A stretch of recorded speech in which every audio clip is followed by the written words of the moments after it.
ಒಂದ್ ಕೆಲ್ಸ ಬಹಳ ಸುಲಭ ಆಗೋಯ್ತಲ್ಲ. ಗನ್ಸನ್ನು ತರೋಣ ಅನ್ಕೊಂಡೆ ಅವಳಿಗೆ. ಸ್ವಲ್ಪ ಕೂಡ ರೋಷ ಆವೇಶ ಇಲ್ದಿರೋ ನೀನು ಹೇಗೆ ಅವರಿಗೆ ಇಷ್ಟ ಆದಿಯೋ ನನಗೆ ಅರ್ಥ ಆಗ್ತಾ ಇಲ್ಲ. ಆ ಮ್ಯಾಟ್ರ್ ಸ್ವಲ್ಪ ಪಕ್ಕಕ್ಕಿಟ್ಬಿಡೋಣ. ಅದೇನೋ ಗಂಡ್ಸು ಗಂಡಸ್ತನ ಅಂತ ಇದೆಯಲ್ಲ, ನಿನ್ ಪ್ರಕಾರ ಗಂಡ್ಸು ಅಂದ್ರೆ ಚೀ ಅಂದ್ರು ದೇಹದಲ್ಲಿ ರಕ್ತ ಇಲ್ದವನ್ ಹಾಗೆ ನಗ್ತಾ ಇರೋ ನೀನಂತೂ ಅಲ್ಲ.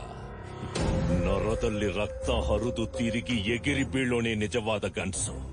ವೈರಿಗಳು ಮೇಲ್ಬಿದ್ದಾಗ ಕೈಯಲ್ಲಿ ಆಯುಧ ಇಲ್ದೆ ಹೋದ್ರೂ ರೋಷದಿಂದ ಆವೇಶದಿಂದ ಸಾಯಿಸ್ತಾರಲ್ಲ ಅವರು ನಿಜವಾದ ಗಂಡ್ಸು.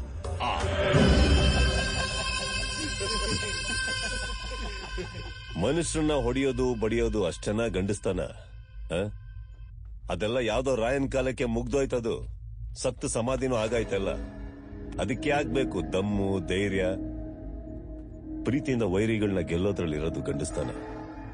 ಅದಕ್ ಬೇಕು ದಮ್ಮು. ಟ್ರೈ ಮಾಡ್ತೀಯಾ? ಅಣ್ಣ ಮಾತಲ್ಲೇ ಆಗೋಯ್ತ ಅವ್ನ್ ಗಂಡಸ್ತಾನ. ಬಾರು ಅಂದ್ರೆ ಧೈರ್ಯ, ಗುಂಡ್ಗೆ ಎರಡು ಇಲ್ದ ನಿಂತವನೆ.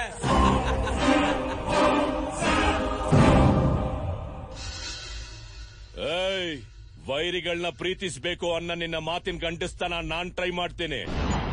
ನಾನ್ ಹೇಳಿದ ಗಂಡಸ್ತಾನ ನಿನಗ್ ಟ್ರೈ ಮಾಡೋ ದಮ್ಮಿದ್ಯಾ? ದಮ್ಮನ್ನ ಪದಕ್ ನಾಂದಿ ಹಾಡ್ದವನೇ ನಾನು.